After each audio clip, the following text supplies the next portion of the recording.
I just thought it was a real shame that you get these, very well-intentioned and, intelligent people who are encountering this obstacle in kind of getting the help and support and resources that they need because they couldn't talk or understand the language of finance. And, I don't want finance to be the reason that they fail. Welcome, everyone. Today, we're fortunate enough to have Nate from Future Ready CFO coming to share some wisdom and experience. He's not your regular CFO. He's had quite a journey. So, Nate, welcome. Thanks for giving us your time. Absolutely, Rich. A pleasure to be here and looking forward to chatting with you. I'm looking forward to getting some of this wisdom and knowledge out for our viewers. Nate, you've got such a unique kind of journey. I've worked with a lot of CFOs. I've been a CFO. You've got a very unique journey, and I think it's important we start there so it brings everything into context. How did you land up being a CFO to Ecom and CPG founders? Sure. So I actually started my career working on Wall Street for an investment bank. I was what's known as a sell-side equity research analyst. Started off in Australia, spent a few years doing it there, then moved to Canada, and most recently, that's actually how I ended up here in New York, was through transfers through work. But basically, my job there was to analyze public companies and write research papers about them and provide institutional investors with basically, investment recommendations based on, what was going on in the stock market. Through that, I got a lot of practice very good at, ingesting large amounts of financial data very, very quickly, building a narrative about them, and then kind of, being able to tell a story about what was going on with this business. But anyway, I did that for best part of a decade, left in 2015 and decided to go back to business school, which I basically used as a platform to kind of, shall we say, pivot or reinvent myself as an entrepreneur. And I used my time at B School to launch my own e-commerce business, which was in the sort of gardening and lifestyle space, which we bootstrapped from a fairly modest Kickstarter campaign in 2017. The project is called The World's Smallest Garden, if anyone wants to check it out. But we grew that company into a seven-figure business and entirely bootstrapped, and learned a tremendous amount about selling millions of dollars worth of physical product through Amazon and Shopify along the way. A few years back, I was kind of contemplating my next steps and starting to, explore what else was out there, and decided to start volunteering with an accelerator program called Food Future Co. What began as a volunteer gig quickly became a paid opportunity. I ended up being the lead mentor for the whole program. But one of the things that a couple of things that I kind of learned and came to appreciate through that is, number one, that I actually really enjoyed working with other founders. Candidly, when I first started doing it, I was doing it really more for selfish reasons because I wanted to network and meet interesting people. But what I discovered along the way is that I actually really, really enjoyed working with these other founders and found it incredibly rewarding work to do. The other thing that I was confronted with time and time again is that I would be in these conversations with these, very well-intentioned, very intelligent early-stage founders, and we'd be talking about, some sort of business problem or bottleneck, whether it's marketing, operations, whatever. But I'd be trying to help them figure out how to move through it, get them unstuck and think about what the possible solutions could look like. The problem was that I very rarely knew if we should be thinking about $100 solutions, $1,000 or $100,000 solutions, because the founders never really knew or could answer questions about what their financials look like. We couldn't have an informed conversation about, okay, like, how much cash have you got? Like, what can you actually afford here? What does the cash flow and profitability of the business look like? What's a reasonable solution look like? And I just thought it was a real shame that you get these, very well-intentioned and, intelligent people who are encountering this obstacle in kind of getting the help and support and resources that they need because they couldn't talk or understand the language of finance. And finance, rightly or wrongly, it's kind of the language of the business world. And so in order to be able to get a lot of the help and resources and assistance and capital and so forth that you need in the business world, you need to have some finance vocabulary. And, for me as a founder, it had, always been relatively easy given my previous background on Wall Street, but it was a real eye-opener for me. And that was a big part of the catalyst or trigger to me doing what I'm doing now, which is working as a fractional CFO with early stage brands. So I guess what I'm doing with Future Ready now is essentially merging and overlapping that, nearly 10 years experience on Wall Street in an investment bank where I learned, about big finance, combined with 6 or 7 years on the ground as a founder and entrepreneur. And, Future Ready is really the culmination of that experience, so to speak. What I just really enjoyed about all this experience that you've gained, very few people are able to actually coach people from a point of view of having experience, right? So a lot of CFOs who are kind of doing coaching work or trying to be a guide have never run a business. So you've got this unique, every time I see you interacting with a client or one of the people that we worked with, is you're able to take that coaching, which you obviously learned the skill of coaching from your time being a coach, the original kind of language of finance, but there's something about having that magic of you've been in the trenches, you've fought the fight, right? Which means you've I've got got the a lot battle of scars from it. Yeah, exactly. Like running your own business is brutal, right? Especially if you're selling product. So that's really great, Yes, Nate. absolutely. And I think it brings some interesting perspectives.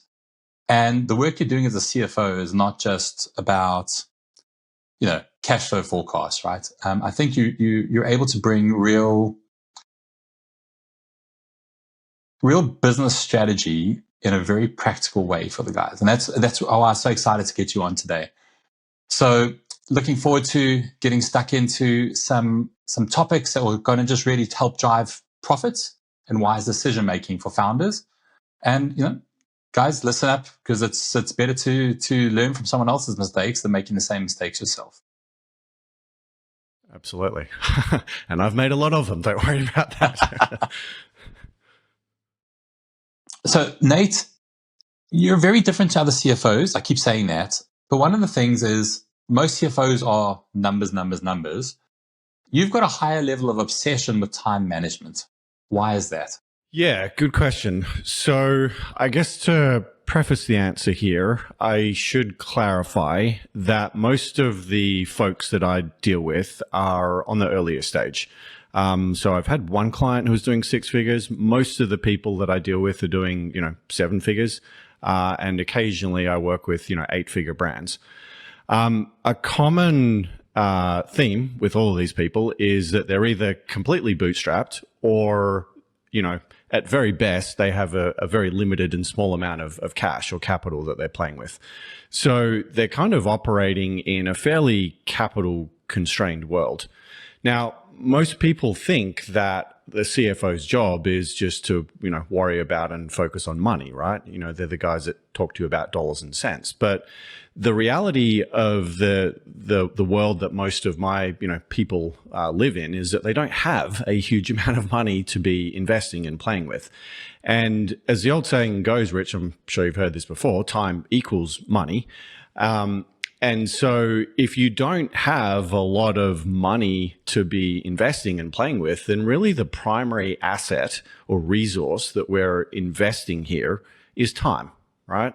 And if you've got a, well-educated founding team of, 3 guys or girls, and they're sinking 2 or 3 years into this, that's easily, we could be talking about hundreds of thousands, if not millions of dollars worth of salary opportunity cost here. So the value of the time that we're putting into these businesses in many cases is the most valuable asset that's actually on the line and that's being invested here. So one of the big differences with my approach, given, that way of thinking and the reality of the sort of clients that I'm dealing with, is that a large part of what we're doing is focusing on how to be intelligent and strategic about investing your time. And I would even go so far as to say that I think some of the most successful founders that I've had the pleasure of interacting with are incredibly good at one thing, which is focus. And it's about figuring out what is the 80 or 90% of noise and shiny objects and distractions that they should be ignoring. And the flip side, like what is the 10 or 20% that they should actually care about and be investing all their time into. One of the examples I like to give is that, say we're working on a profit improvement project, right? And we've found 3 different ways to improve the profitability of your business by 5%. And maybe one is about a COGS reduction, which could give you 5% net profit improvement. One is about improving your marketing efficiency. And another one might be addressing, some aspect of overheads or indirect costs, right? One of the exercises that I do with my clients is go through each of these opportunities and think through what are the skill sets and competencies and things that we need to be good at in order to be successful at pursuing each of these projects. So start with the COGS or supply chain project, that might be engineering, it might be product design, it might be negotiating with suppliers, those sort of things. If we're looking at the marketing project, it could be about creative, influencer management, media management, right? It's a completely different set of skills. And, the time and resources and often the cost involved in achieving these things can look completely different. Now, at the end of the day, from the finance guy's perspective, 5% is 5% is 5%, right? They're all worth the same to your bottom line. And what I want to do with my clients is help line them up for success. And that means basically putting the balls in front of them that they're most likely to be able to kick into the goal. Because, our time and attention and resources are incredibly limited here. And we don't want to screw around, kicking balls that we don't know how to kick. So that's I guess, a big part of my focus and what I try to help folks with. To give you a more kind of fleshed out example of that, I've actually got a version of the exercise I go through here with some of my clients. And this is actually using my own business, my Fractional CFO business, as a case study. So what I'm showing you now is like 3, generic priorities that I have. And these happen to be, legitimately things that I'm wanting to do with my own business. As you can see here, one is about YouTube. One is about online courses and content. And another is about adding some more retainer clients. So what you can do is then think through, okay, what are the skills and competencies that we need in order to be able to achieve each of these things, right? So if you want to grow on YouTube, you need SEO research capabilities, you need scripting and writing capabilities, and probably also helpful to have some graphic design capabilities. That's quite a different set of skills to what you would need if you wanted to add 4 more retainer clients. For that, you would need sales, you'd need FP&A skills, and probably a good amount of, problem-solving skills, right? So we can kind of map all of these skills and competencies with the different projects. And one of the realities of working on a small team is that you are incredibly constrained in terms of the library or repertoire of skills and competencies that you actually have, right? This is not Google or Amazon, where you've got an almost infinite supply of skills and knowledge. When you're working on a small team, that pool of knowledge is incredibly small. So what we then do is basically introduce this framework, which I borrowed from a guy named Sahil Bloom. And essentially what you're looking at here is 2 axes. On the x-axis, we're looking at your skill level. On the y-axis, we're looking at your enjoyment level, like how much a task energizes you. So on the top right, you've got what we call the zone of genius. This is where you're absolutely in your element, doing stuff that you're really good at and you also enjoy. On the left-hand side, top left, you've got the hobby zone. And this is where we have skills that you're not that good at, but you kind of find them fun. You enjoy them, right? And the interesting thing about that is because you get enjoyment from them, you're likely to practice them. And with practice, you accumulate experience and, put in the hours. And as that happens, it's likely that some tasks will kind of drift from the hobby zone into the zone of genius if you give it enough time. In the bottom right, you've got what we call the danger zone, which is stuff you might be good at, but it just leaves you feeling crappy afterwards. Like you just don't enjoy it. And these are generally tasks that I would advocate for training somebody else. You have the knowledge, you know how to do them, but you don't enjoy doing them. So try to figure out a way that you can train someone else on the team to do that thing. Then you've got the doomed zone on the bottom left, which is, kind of fail and fail in terms of the two axes here. So what we do then is basically reorganize all of these competencies into the 4 axes. And the idea behind this, what I'm trying to achieve, is to bring clarity to what are the problems or projects that you as a founder or you as a founding team are particularly well positioned to take on, right? So in my own business, I've recognized that, although I enjoy video editing and I find it kind of fun, I'm really not that good at it. If you've looked at some of my early attempts at publishing on YouTube, you would agree. So what have I done? Well, I've outsourced it, right? I found someone who's better at it than me. I quite like SEO keyword research, but I don't. I'm good at it, I should say, but I don't particularly like it. And so I've also found a way to outsource and delegate that.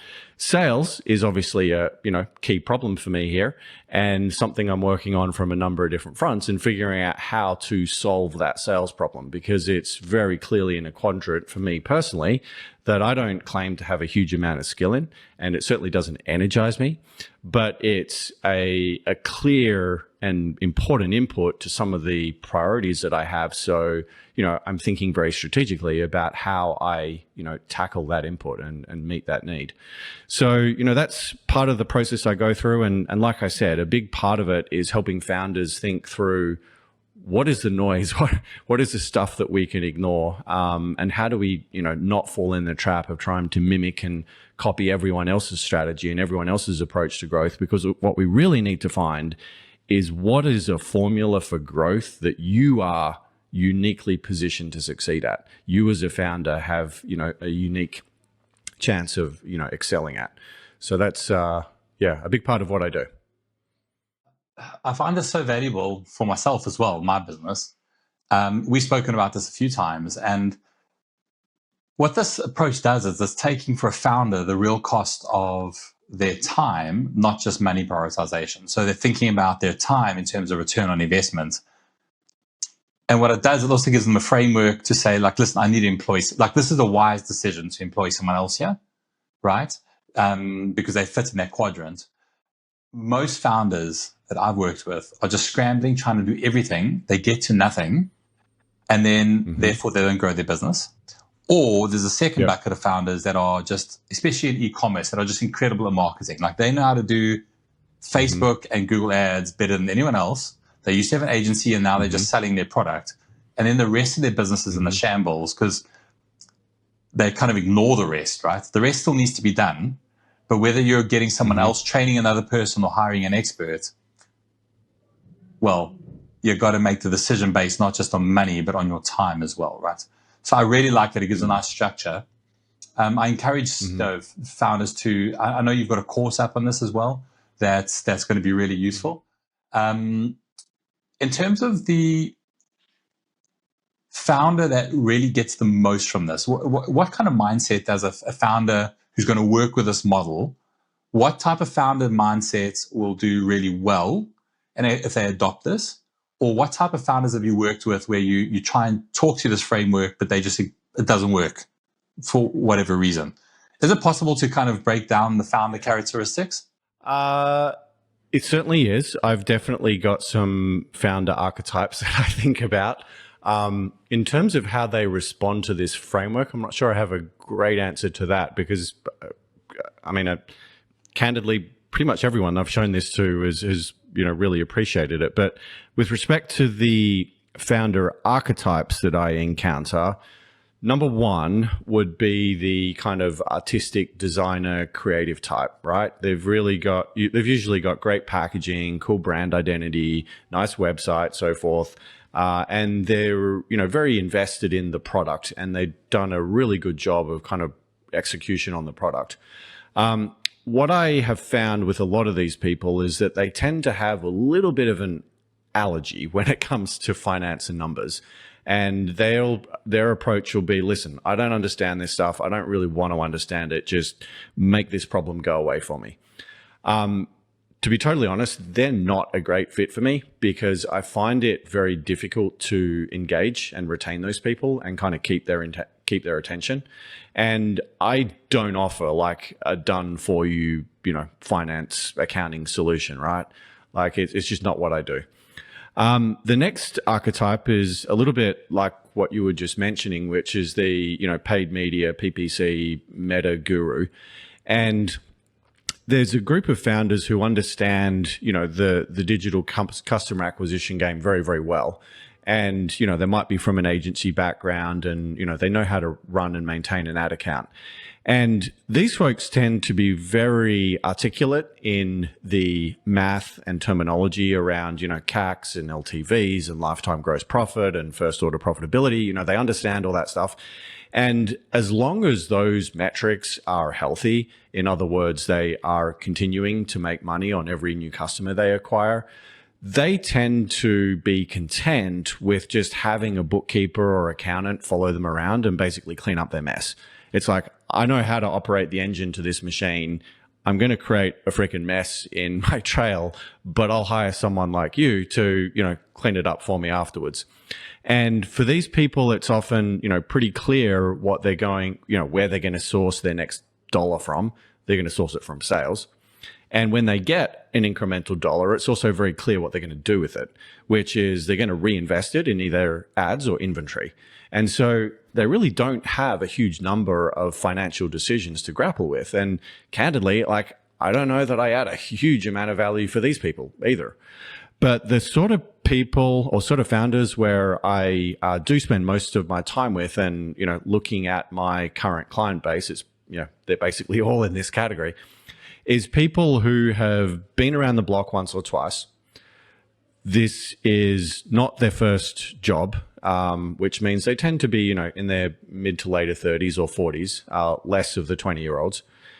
And they have been at this startup and business for long enough to start to realize that there is a disconnect between the amount of time and effort that they're investing in the business and what's happening in their bank balance or the bottom line of the income statement. So it's like, I'm busting ass, making all these sacrifices, working long hours and not seeing my friends and family as much. And I'm putting everything into this business, but where's the money? It's just not flowing out the bottom end like I thought it was going to. And, they develop a certain level of frustration and anxiety about this. And that's very commonly where I come onto the scene. And these people are a lot more interested in understanding the finance and the business, and they want to become better business people. And that's where I think I add a lot more value as a kind of coach, mentor, guide, and I can work with them to help, navigate their financial statements, understand how to play the game of finance, and start establishing a better correlation between the time and effort that they're investing and the financial results that they're achieving at the other end. So that third type is where I do most of my interaction. So what I like about what you're talking about here is you add value when someone's coachable, right? And I think that's part of being an entrepreneur and a founder. So it's interesting. I've landed up with more of the second category, like the guys who are really good at advertising. So I've worked with a lot of them, and their solution is just sell more. And it's, it feels like such a gamble. Because a lot of the time they ramp up quickly. They'll get to 5-10 million in sales, but they haven't done their numbers properly. So they land up with a business with 5 or 10 million. They got, a sales engine, but they haven't got their profits calculated correctly. They've got huge amounts of debt. They're just in chaos, and they're just hating their lives. Some of them got lucky, or they managed to get their costings right, so very profitable. But I think what just would be important is for if someone's going to look for a CFO or a coach, you've got to be coachable, right? And coachable means that someone's going to help you prioritize. And prioritizing might not align with how you think, but that's the whole point, is to get a coach who's going to give you a more broad range of experience. So what I like here is we're bringing, wise decision making and thinking around prioritization of money and time. Something you've got to think about right when you're starting out. Otherwise, you could land up, even if you sell more, you might be losing money. And you might just be hating your life because you're working 60, 70 hours a week for 3 years and getting no money out, right?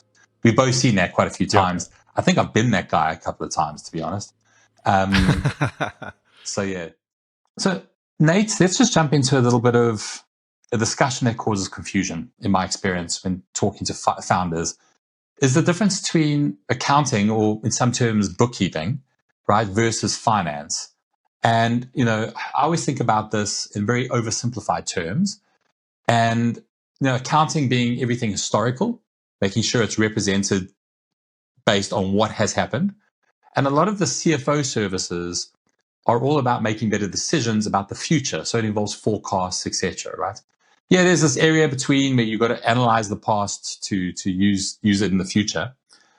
But two things. Can you talk about the accounting versus finance? I know you've got a nice graphic for us.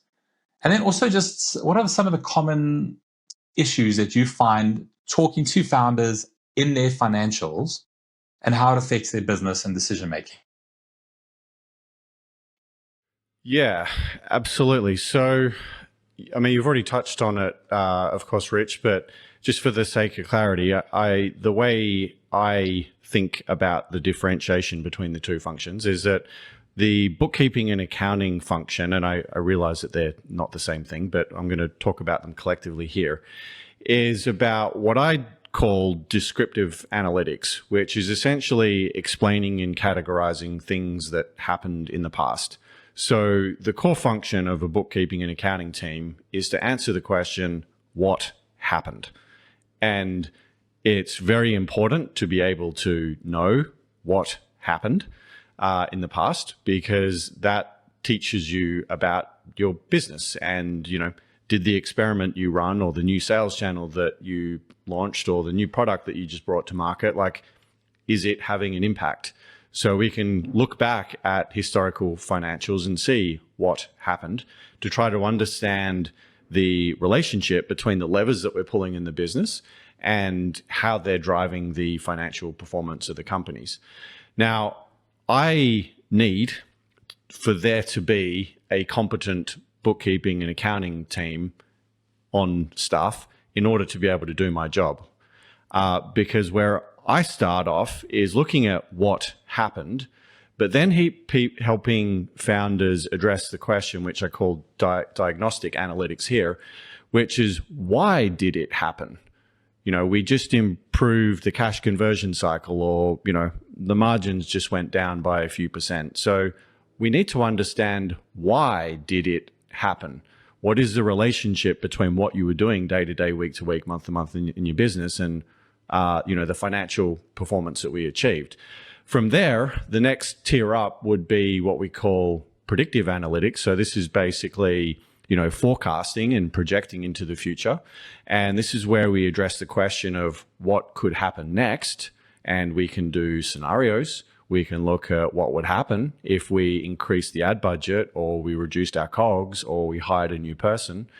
And then the final stage is what we call prescriptive analytics, which is helping people think through, what should we do about it, right? We've got these few different options here, a few different levers that we could pull, and maybe 2 or 3 scenarios that we put together. Which one actually makes the most sense? Which one of these priorities should we pursue? So where I focus is on kind of steps 2, 3, and 4 here. But I can't do my job unless there is someone competent and capable, for example, Kronos now, who is handling the descriptive analytics and addressing the question of, what happened in the past. So, just for clarification there.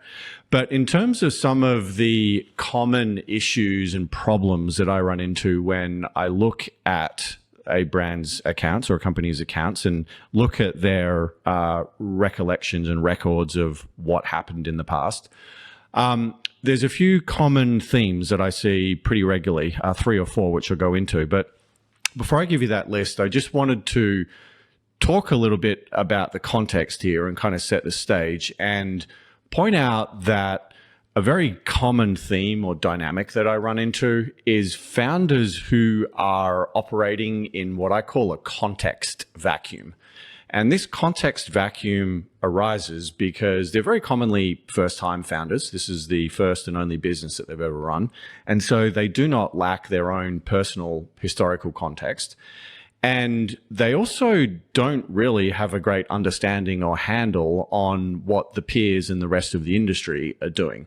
So a very, very common situation I find myself in is I'll do an audit of a brand's accounts and I'll notice something about, their COGS ratio, for example, and see that COGS is 55% of revenue. And I'll immediately go, whoa, oh my God, that's a problem. That's something that we need to address right there. But then I get on the call with the founders and they're talking about something completely different and all these new projects and marketing campaigns and new products that they're launching. It's like, whoa, whoa, whoa, whoa, whoa. None of that matters unless we can fix this number here. And I honestly encounter this like every week in some shape or form, is that founders just don't have a great handle on what some of these key metrics and ratios should look like. So what should COGS be as a percent of sales? What should the contribution margin look like? What's a good marketing spend as a percent of sales?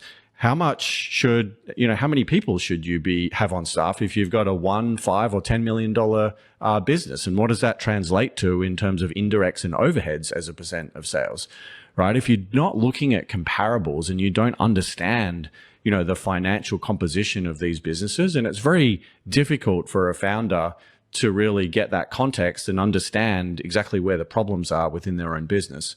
But in terms of the 4 issues that I'd say I encounter most commonly, number 1 would be brands that do not have a very high or a sufficient lifetime gross profit.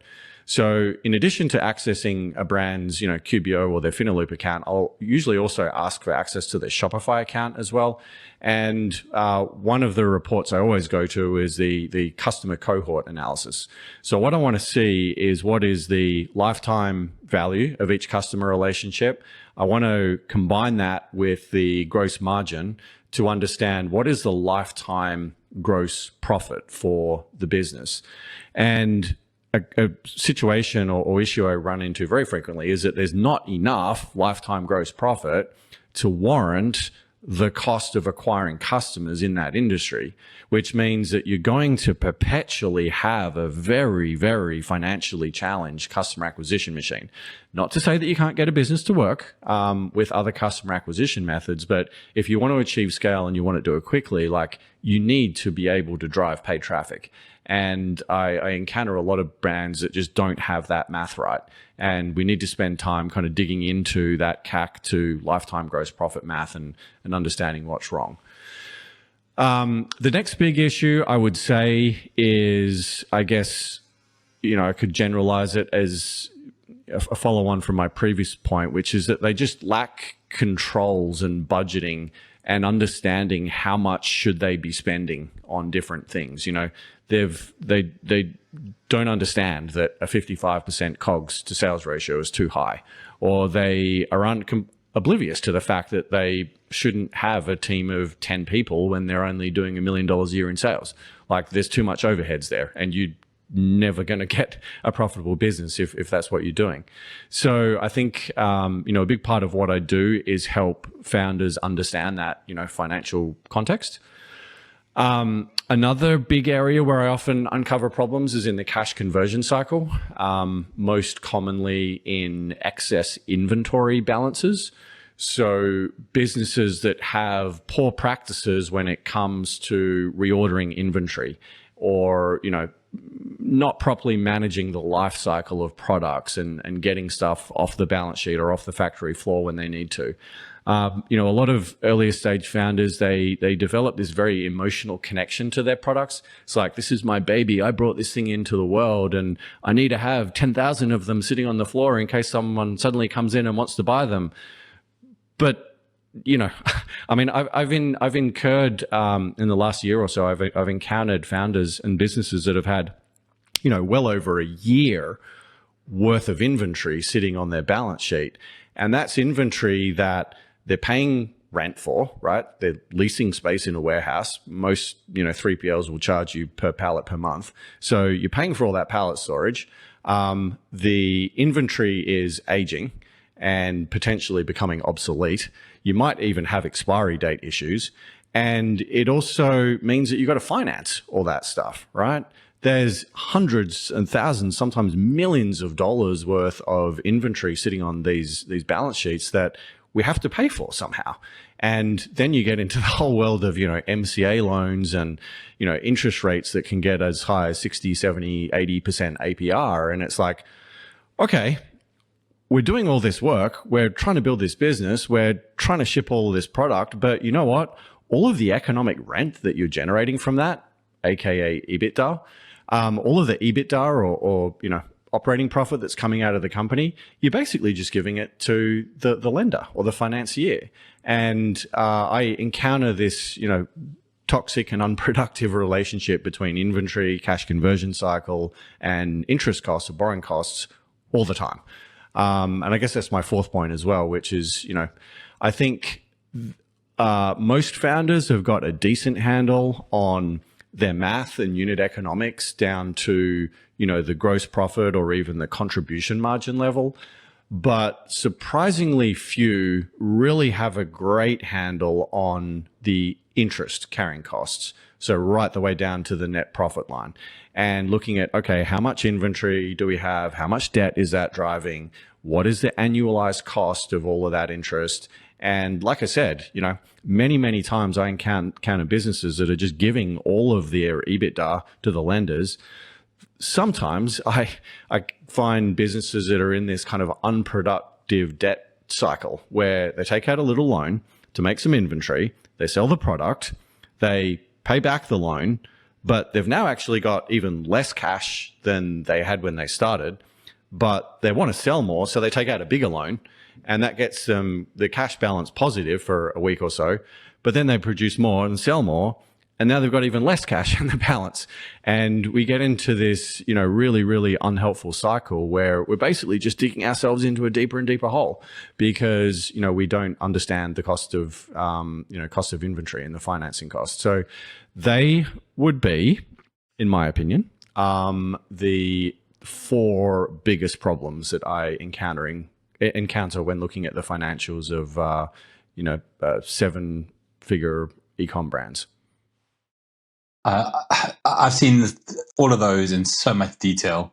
That last one, the cost of inventory and the cost of carrying excess inventory, specifically if you're financing it using these revenue-backed loans. Oh, I think I've done a bit of content on it. I call it the inventory debt cycle, like debt cycle instead of debt cycle, right? So many clients, they grow the top line and they get to 1 million, 2 million, 5 million in sales, but they're so far in debt that they're never going to get themselves out. They're working for the financier, right?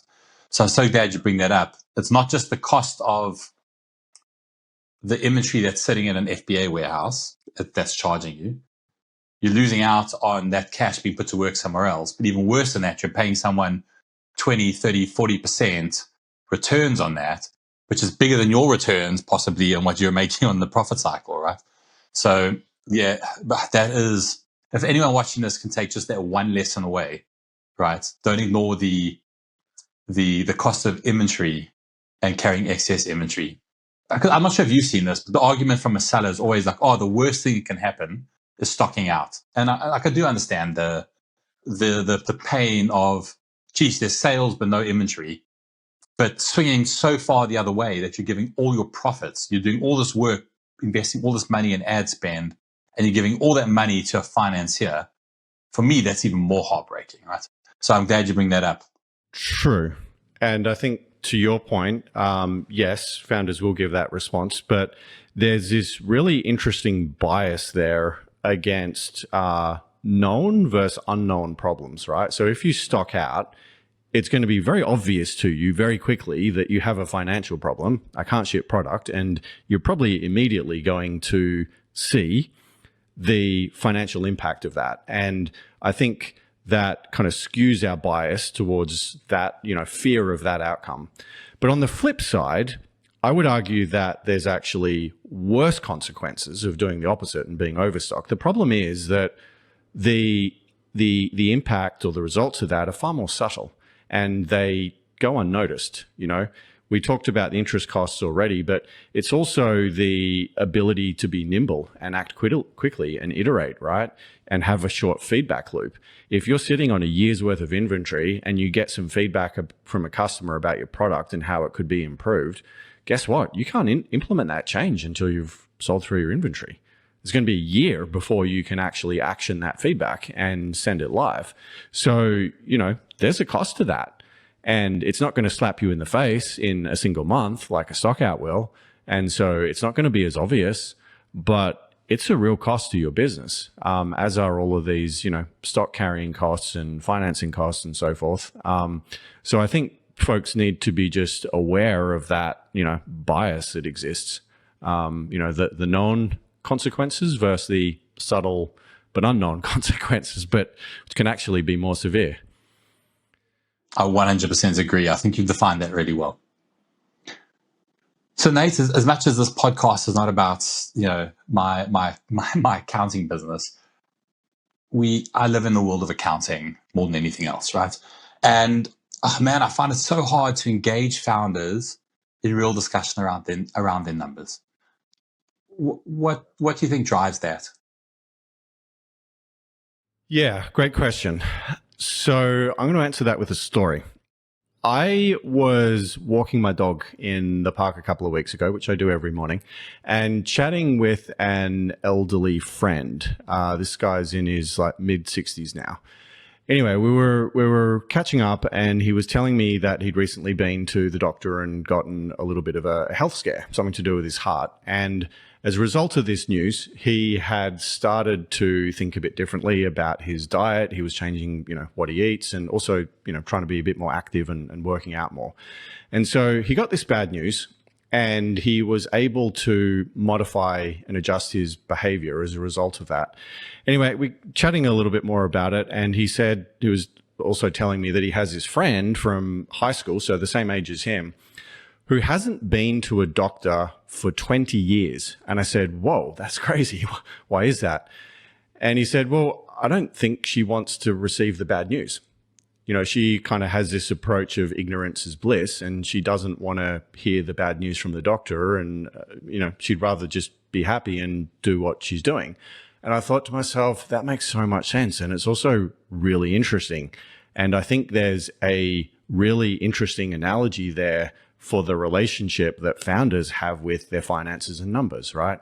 Finances and numbers are the ultimate scorecard of, how well your business is going.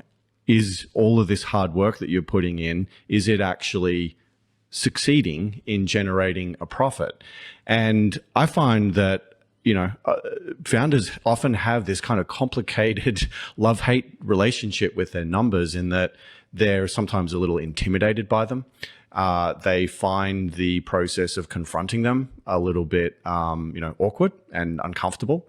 But, back to my friend and this analogy with, the doctor, which of those people do you think is going to live longer? The one who goes to the doctor and gets the feedback and changes their behavior, or the one who hasn't been to see the doctor for 20 years? And I think that kind of sums it up. Yes, talking about finances and numbers is difficult and awkward, and occasionally you're going to have to confront truths and realities that you don't really want to hear.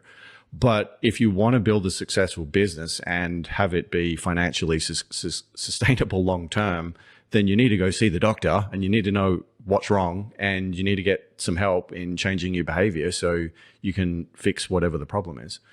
So I think, that analogy or comparison does a pretty good job of explaining the complicated relationship and dynamic that a lot of founders have with their numbers. I absolutely agree with you. And again, going back to the founders that I seem to land up working with more, the kind of the advertising guru, they look at one set of numbers, their return on ad spend, and even that they don't calculate based on the true financial numbers. And to engage them is just, it's exactly like talking. I've got an aunt who's exactly like that. She smokes, she drinks, but she's like 80. She's lived for so much longer somehow, but she doesn't care about her health. At the same time, all the siblings who did the same all died in their 50s, right? So if you aren't looking after your health, you don't know. It's a lottery then, right? So I think what happens then is if you're not being responsible and looking after your business in a responsible way, as if you're looking after someone's health, you're gambling, right? So yeah, you might be Keith Richards and you live it up for eternity, or you might drop dead at 45 with a heart attack, right? So that's a great analogy. I think that brings a lot of wisdom. Nate, I like to kind of always include a few of these, I call them fast fire wisdoms. So I'm going to throw a couple of questions at you. You give me your quickest response possible. Let's do this. So the first one, which metric or KPI tells you the most about a business? I would say the current ratio, which is the ratio between current assets and current liabilities. I was not expecting that from you. Okay, I thought you were going to give me an advertising material. You got me. Okay, cool. I thought like you were probably expecting a contribution margin or something like that. I thought it was going to be lifetime acquisition value, But I like this. You said like an accountant, not a CFO. So you got me. Yeah. I like this. Why? What drives the why behind that? Yeah. So the reason that I like to look at the current ratio and other metrics similar to it is it gives me a really powerful insight into the founder's world and what they're dealing with and how they're managing the business. So current ratio is, like I said, current assets, which is accounts receivable and cash over current liabilities, and obviously, from a liquidity management perspective, a current higher ratio is better. But when you have a low current ratio, that tells me that this founder is likely to be dealing with a large amount of stress and probably anxiety. They're probably spending a significant amount of time having uncomfortable conversations with vendors and suppliers. They are vulnerable to making bad choices about high cost debt because they want to remove this pain and say, hey, just give me the 70% MCA loan so that I can get this guy off my back and he quits bugging me. And basically, a low current ratio is usually an indication that the founder and CEO is spending a lot of time just, dealing with this stress and relationship management. And I guess the inverse of that is that they're probably not spending as much time actually thinking about growing the business because they don't have the luxury of large amounts of, liquidity and cash to be able to afford to do that. I like it. I think that's great. What's the biggest mistake you made as a seller or that you've seen with your clients that they make regularly? Got it. I know this is meant to be rapid fire, Rich, but I could go on for hours about all the mistakes I've made. I would say, without a doubt, my biggest mistake as a founder was thinking that and acting as if I needed to do everything and spreading myself incredibly thin. I suppose that's where your prioritization of time was born, right? Absolutely. So partway through my journey as a founder, I stumbled across OKRs and the objective and key results framework and had began to recognize this incredibly unproductive behavior in myself, which is that I was basically running around like a kid in a candy store.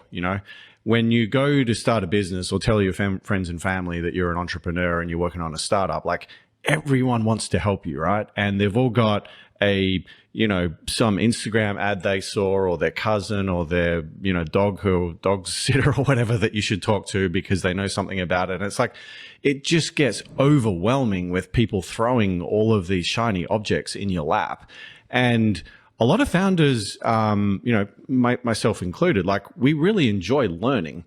And I've actually been learning a lot recently about dopamine and dopamine addictions, and have come to recognize that all of this learning and stimulation that we get from learning and acquiring new skills is often explained by a type of dopamine addiction.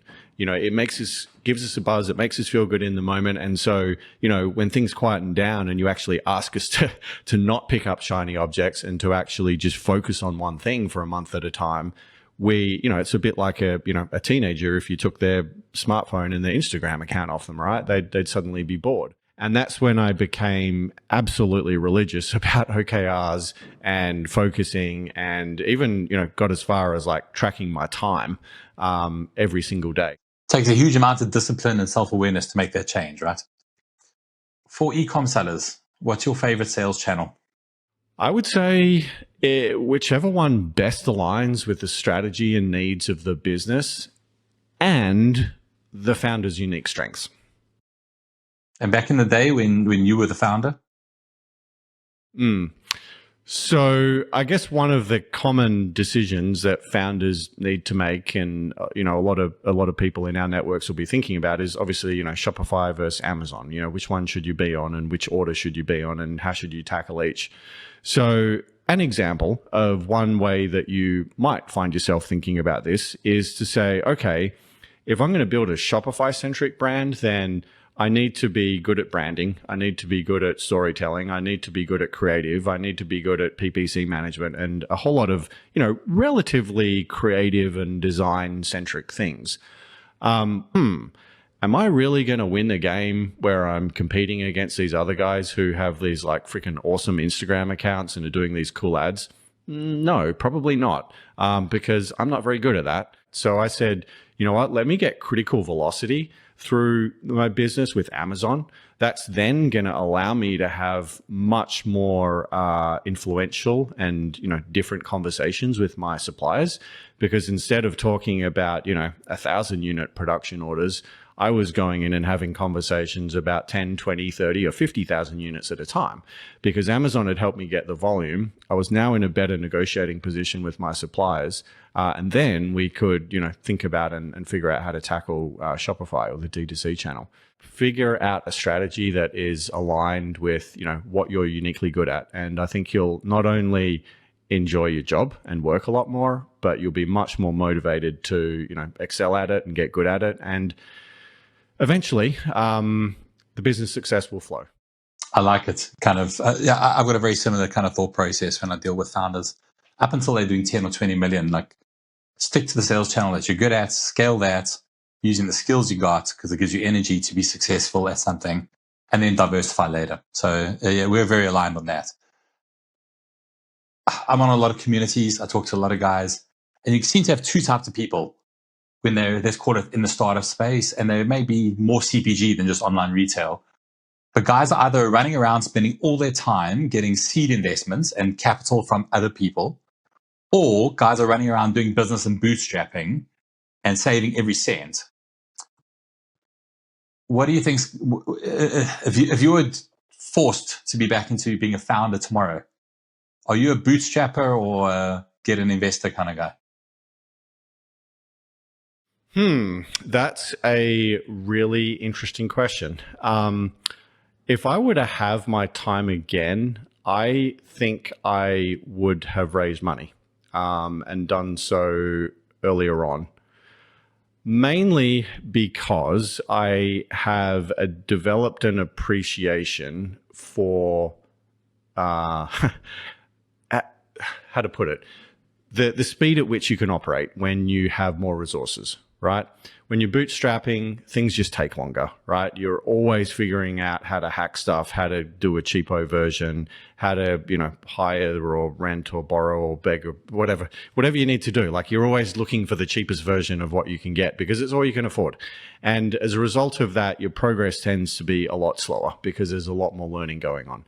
And I think I would have arrived at a lot of the conclusions and things that I needed to learn about my own business if I'd had more resources at my disposal. It's interesting because I did that in my previous business. I raised capital very early, got big very quickly, and then had to learn a lot of the lessons that I should have learned if I just grown the business smaller. So I'm on the opposite end.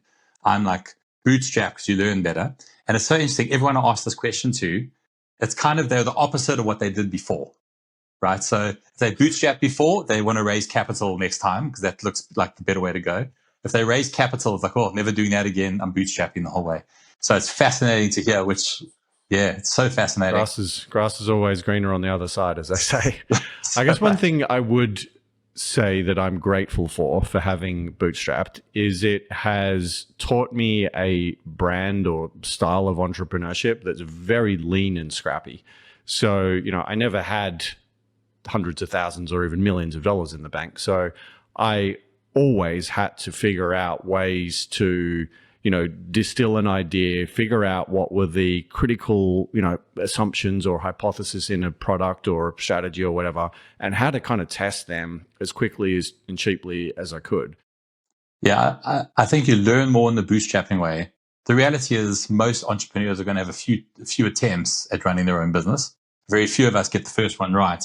So if you're young, do the bootstrapping, figure it out, learn the lessons, and then maybe in your 40s, like I am now, taking a crack. I did it the wrong way around, right? I took the money young, and now learning the hard lessons now. If I'd known what I know now when I was in my 20s and 30s building businesses that I took funding for, I was like, oh, I would have been so much less stupid, right? Last one for us. What's your biggest accounting or finance kind of hack that you've learned? Yeah, I guess my biggest hack or way of thinking about things that I think differentiates me a bit from others is treating time as a resource alongside money, putting it in the same bucket and helping people be thoughtful and tactical about how they spend it. We spoke a little bit about this earlier, but, a hypothetical situation is you got 3 founders. They're working on a startup.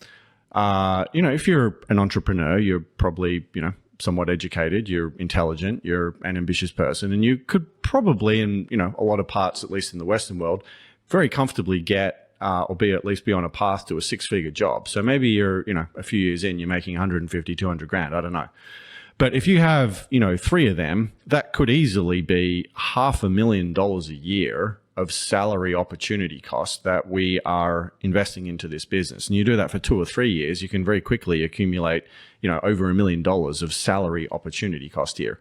So the value of the time that we're investing in this business is incredibly underlooked, I think. It's an incredibly valuable asset. I think that it's a very, very common trap for founders to fall into, to just occupy themselves with busy work and doing the thing that, gives them a dopamine hit or gives them a buzz, or, that they learned how to do at school or whatever.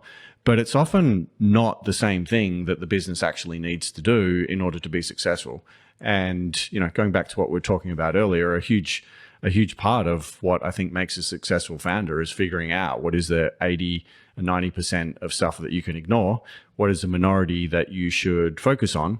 And one of the things I tell my clients is my goal is to increase your personal ROI, right? If I can take you from a situation where, maybe you're paying yourself 100, 150 grand a year as a startup founder, and you have an ROI of 2 times. If I can help you take that to 3 or 4 or 5 times because you just become more effective as a contributor to your own company, that's potentially millions of dollars of value that I can, help you create and uplift that we can generate if you become, a higher ROI contributor to your own business. I like it. I like it a lot. Nate, really enjoyed our time together. I think the biggest lesson I'm taking out of today is valuing time as highly as any money that's going into a business. It's a proper, your actual ROI calculation needs to include that. A lot of things we've covered today that I think will be hugely valuable, but that one really stands out to me. It's something I need to think about in my businesses. So, Nate, I really appreciate your time, and I am very keen for listeners to be able to understand when they should be considering working with the CFO, right? Such as yourself. And in that space, also, like what makes Future Ready and the way you approach things different to the generic CFO service? I engage with a lot of, early seven-figure founders. So a very common question that comes up is, should we be hiring a CFO? Like, we've never had one before. Are we at a point where it's a good idea?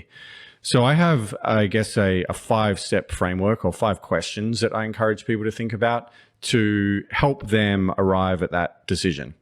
So number one is there's some generic like size and profitability thresholds that need to be met, right? Like hiring a fractional CFO, most of us charge, at least a few $1,000s a month on a retainer basis. It shouldn't be sending you broke, right? And it shouldn't be subjecting the business to undue financial stress. So clearly the CFO is going to try to, add more value than what they're charging you. But generally I find that brands need to be doing at least, a few $1 million worth of revenue for them to be at like the size and profitability for it to be, worthwhile. I have worked with 6-figure brands before, but they've had exceptionally good margins, and they've, some other sort of specific situations that I meant that I felt that I could add a lot of value. So number one is the size. Number two would be about product market fit. And what I mean by that is that we need to know that and be very confident that we have achieved some degree of product market fit. Because if your company has not done that yet, then candidly, I think that doing anything other than figuring out product market fit is probably a waste of time. And all of your time, financial resources, and energy should be dedicated to or channeled towards finding product market fit. Because if you can't do that, then frankly, nothing else really matters. So yes, that means that by the time people come to talk to folks like you or me, often their books and accounting is a bit of a mess. And that's natural and normal for you to rock up to your first conversation to a bookkeeper, accountant, and be a little bit embarrassed by your numbers. But I think that's the right way to do it, right? Like, just do what you need to do until you've got to the stage where you can prove some level of product market fit. Next thing would be that there is a desire and interest and willingness to go beyond descriptive analytics. So thinking back to that chart we were looking at earlier with accounting versus finance.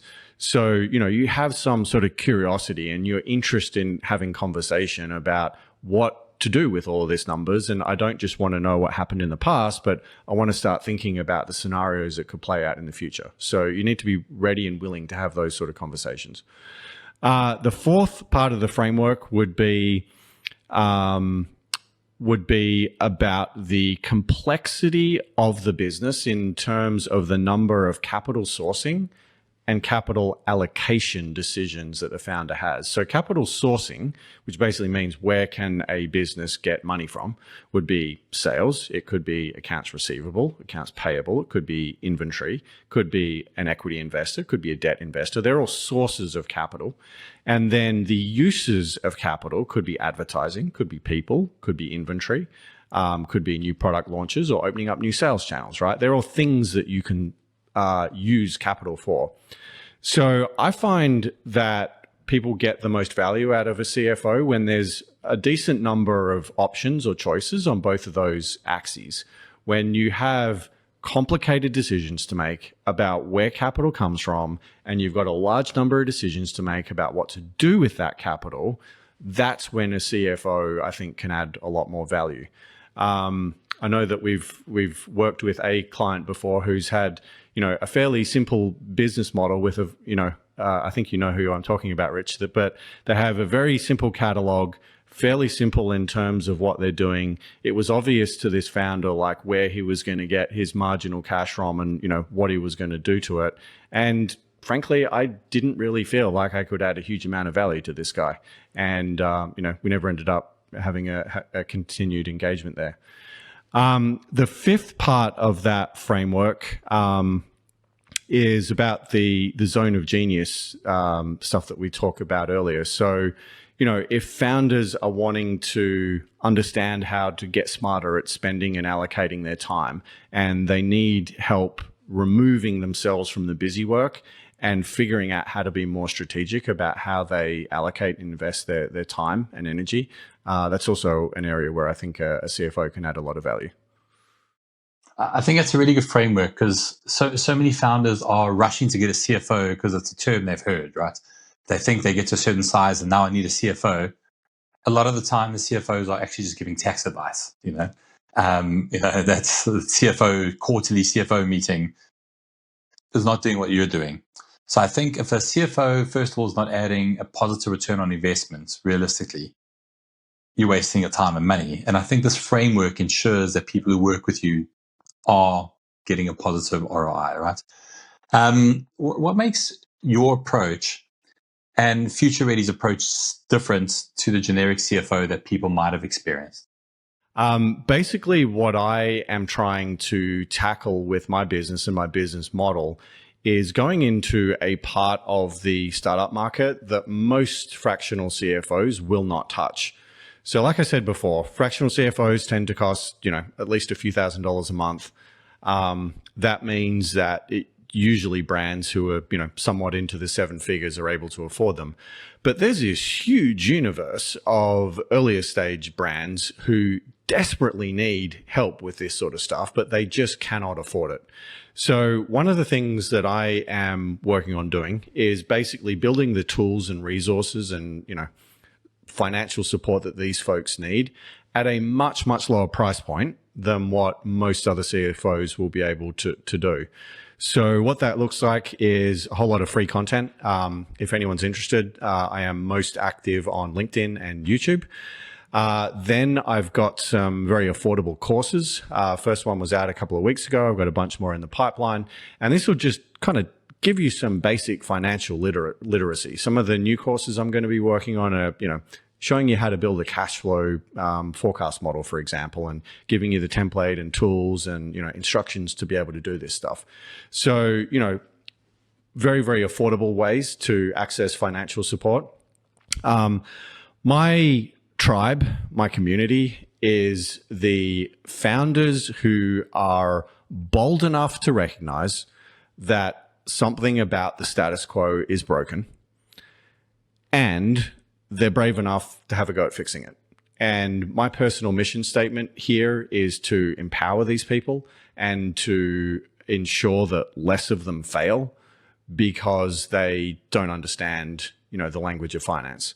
So what I really want to do is to have more of these purpose-led entrepreneurs succeeding and making the change that they need to make in the world, because there's a lot of screwed up things out there and a lot of stuff that we need to fix.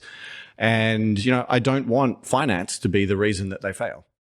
Nate, I really appreciate that. I know we've sent a couple of people across to join up your courses. We worked on a few clients together. I kind of joke around whenever I'm introducing someone, I talk about, the founders, Luke Skywalker, and they need an Obi-Wan Kenobi, right, to really guide them through. So I appreciate that because it makes the founders, especially the founders that I land up working with that are so focused on sales, it just adds a layer of wisdom into how they run their businesses, but they have to be coachable, right? So I really think that this has been really valuable. I really appreciate your time. We'll stick your website and some contact details in the link below the YouTube here. And I think it's just going to be great to see how this evolves to really reach out and help so many of these e-commerce CPGs founders who are in this space where I call them they're getting sales smart. They figure out their product market fit, but they still profit stupid. They don't know how to actually turn this thing into a real business. So I'm looking forward to kind of sharing as much of your content as possible. And guys, we're a bit out of time. So what I'm going to do is just put the details in the link below. But I appreciate the time. I think it's been super productive. Thank you.